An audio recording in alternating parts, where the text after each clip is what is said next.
Good day everyone! In this video, we will be presenting our 5 research titles. Title 1, a comparative study on the effectiveness of traditional flyers and Facebook marketing in increasing customer turnout in local milk tea shops in Chaong. Support. Traditional versus digital marketing has been a common area of research.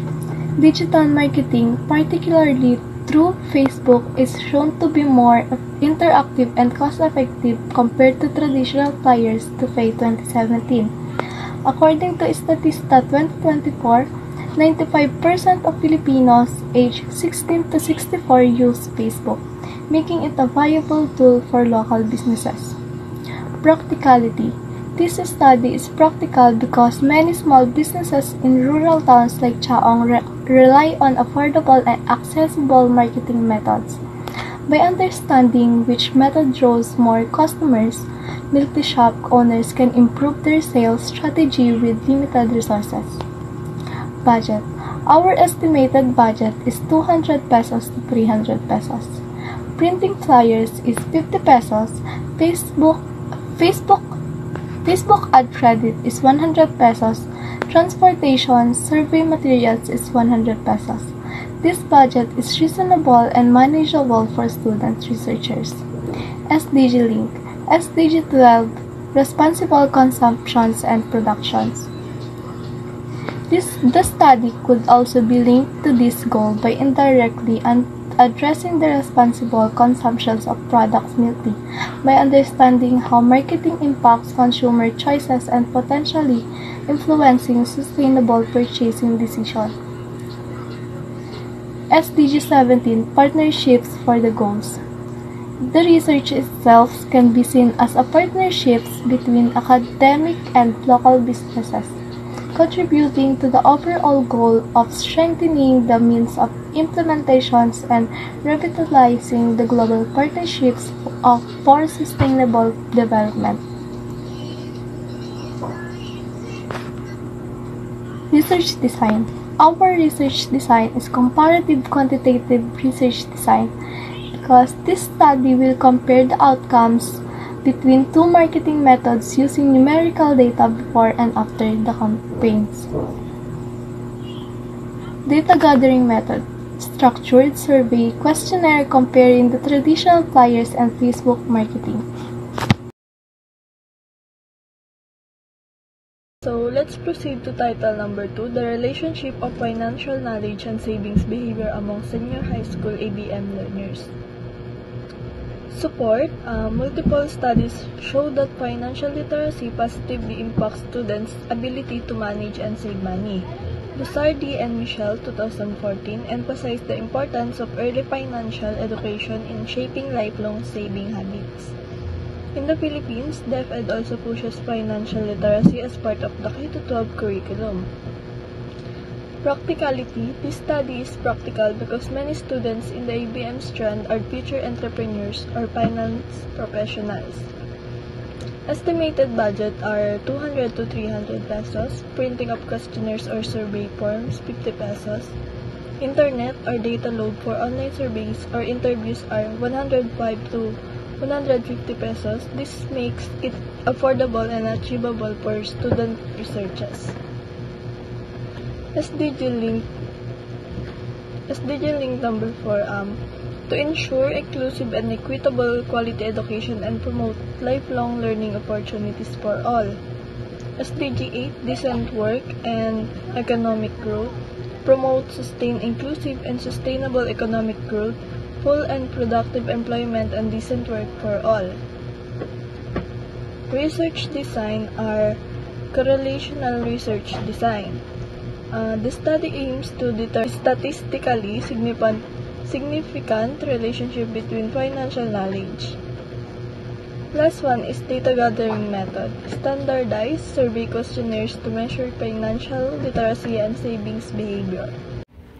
Title number 3, exploring the significant difference between sourcing strategy raw materials versus online platforms on business performance of barangay entrepreneur.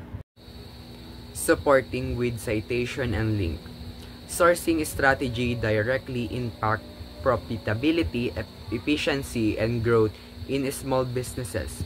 According to Handfield et al. 2011, sourcing through digital platforms can reduce costs and improve supply chain responsiveness in the Philippines context. DTI encourage MSME to use online platforms for better market access and procurements. Practicality. Barangay levels entrepreneurs often rely on local or traditional sourcing. This research will help them assess whether switching to online sourcing or maintaining traditional procurements leads to better business performance, helping them adapt to modern business environment. Budget. Estimated budget is 180 to 200 pesos. Printing or online distribute of survey forms, 50 pesos to 60 pesos.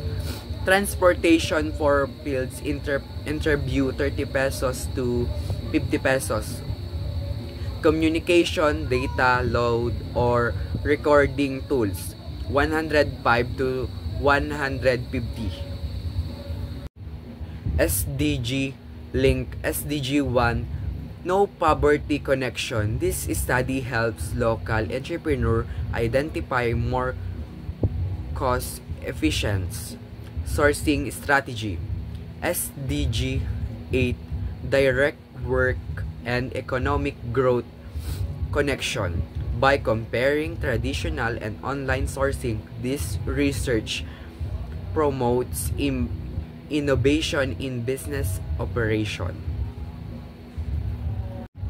Research design.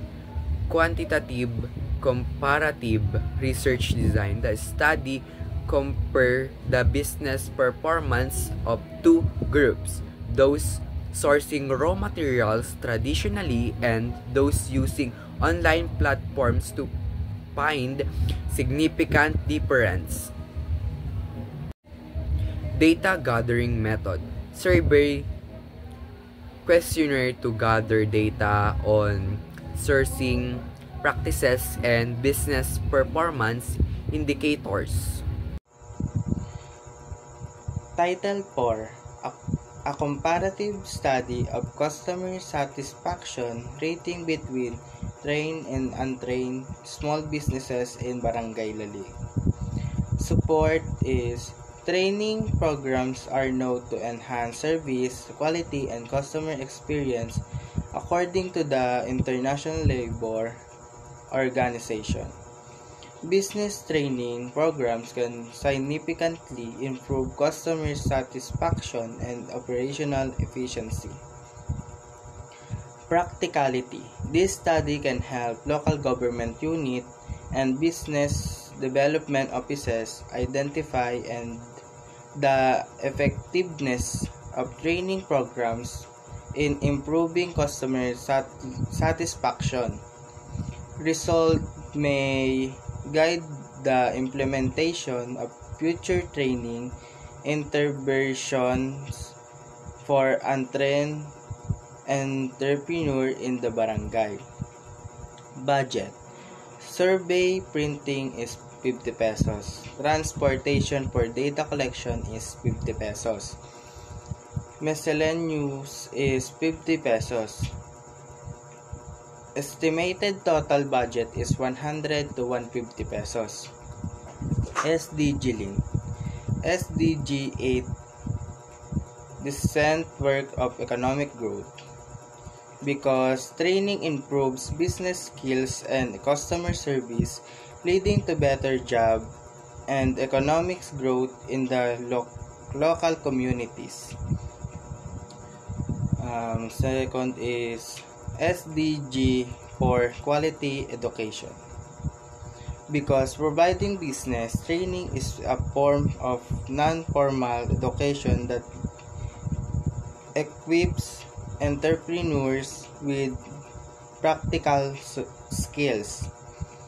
Research design is comparative quantitative research design because this design will compare two groups, trained versus non-trained, to determine the difference in their customer satisfaction ratings.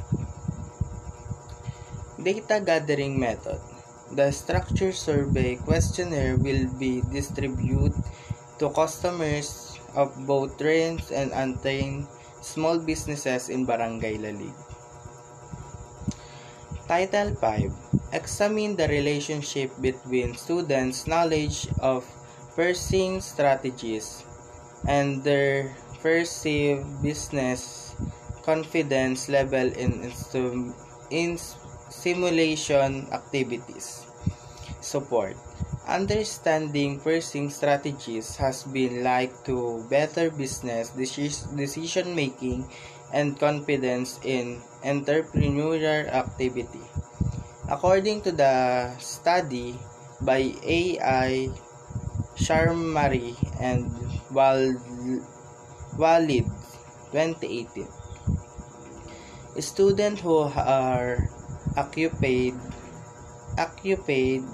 with purchasing knowledge tends to display higher level of business confidence and readiness during stimulation business games. Practicality. This research helps improve entrepreneurship education by determining whether purchasing knowledge boosts students' confidence in running businesses. Finding my support, curriculum enhancement in SHS, ABM track, or stimulation-based teaching. Budget. Printing of questionnaire is 50 pesos. Snack token for respondents is 50 pesos. Data processing is 50 pesos. Estimated total budget is 100 to 150 pesos. SDG link. SDG link for quality education because building student confidence and purchasing skills contributes to creating a future workforce ready for business and entrepreneur. Second, SDG 8. Decent work of economic growth because enhancing student purchasing knowledge through business stimulation supports skill development and educational relevance. And research design. Correlational quantitative research design because this design will be used to measure the degree of relationship between two variables, purchasing strategy, knowledge, and perceived business confidence. Data gathering method, survey questionnaire, and stimulation evaluation through big students will answer a structured questionnaire assessing their purchasing strategies, knowledge, and confidence level.